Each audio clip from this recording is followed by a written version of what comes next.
Қайырлы күн, құрметті достар. Бүгін біздің талқылайтын тақырыбымыз пирамидалық жол. Пирамидалық жол бұл эферентті жолдарға жатады. Эферентті деп отқанымыз төмен бағытталған қозғалтқыш жолдар. Пирамидалық жол бұның негізгі қызметі дененің, аяқ-қолдың және бастың, мойынның бұлшықеттерін иннервациялау, яғни ерікті қимыл қозғалыстарға жауап береді. Пирамидалық жол өз кезегінде екі жолға бөлінеді. Оның бірінші жолы трактус кортикоспиналис, яғни қыртысты жолындық жол.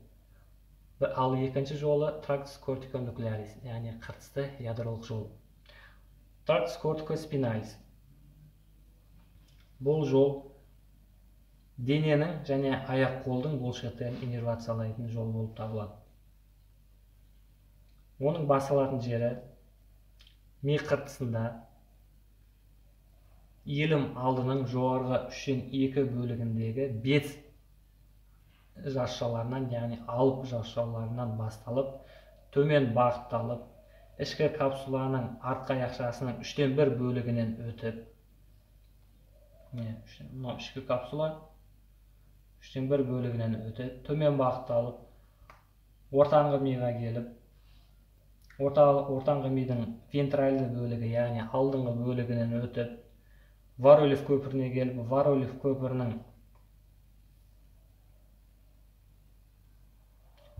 көпірінің алдыңғы бөлігінен де өтіп, төмен бағытталып, сопақша мидың пирамидалық құрылымынан өтіп, жұлынға бағытталып, яғни сопақша ми мен жұлынның арасында пирамидалық жол екі жолға бөлінеді. Яғни латералды немесе бүйірлік жол 85% қарама-қарсы өтіп кетеді. Ал екіншісі алдыңғы пирамидалық жол, яғни ол 15% алдыңғы жолмен жүреді.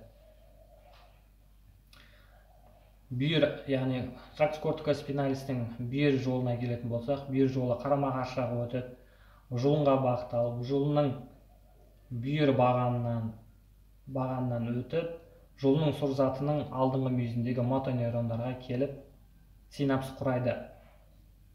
Ал трактус кортикоспиналистің алдыңғы жолы, яғни ол да жұлынға бағытталып, жұлынның алдыңғы бағанына келіп, алдыңғы кейін қарама-қарсы жаққа өтіп, яғни комиссура альба антериор арқылы қарама-қарсы өтіп, жұлынның сұр затының алдыңғы мүйізіндегі мотонейрондарға келіп синапс құрайды, яғни иннервациялайды. Жұлынның сұр затының алдыңғы мүйізіндегі мотонейрондар өз кезегінде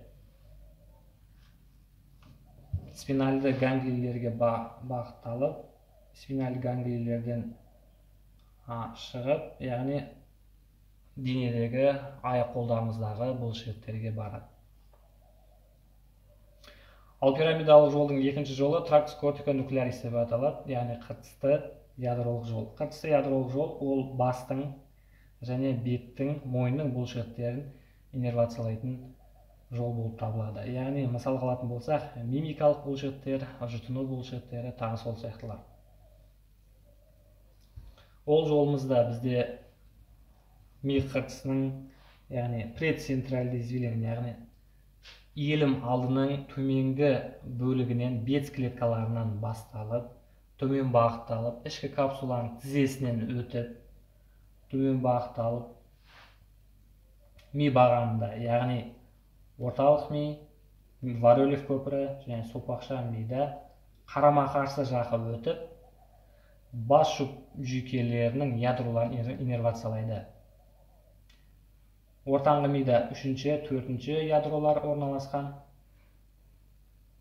Варольев көпірінде 6-7 ядролар орналасқан, сопақша мида 9, 10 және 12 бас жұп ядролары орналасқан.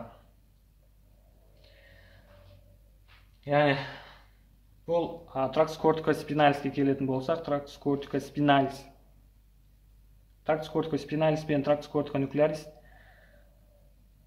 яғни бұл жерде екі нейрондары бар. Яғни трактус кортикоспиналистің бірінші нейроны ми қыртысында, яғни бет клеткалар деп аталады, яғни латынша гирус прецентралис. Ал екінші нейроны жұлынның су затының алдыңғы аяқшасында орналасқан мотонейрондары, латынша нуклея моторий деп аталады. Ал трактус кортика нуклеаристің бірінші нейроны ол бет клеткалары, яғни ұқсас гирус прецентралис деп аталады. Ал екінші нейрондары, яғни ол ядро болып келеді, нуклей нерви краниалис деп аталады. Бүгінгі қысқаша тақырыбымыз осы. Ұнаса каналға тіркеліп кетіңіздер.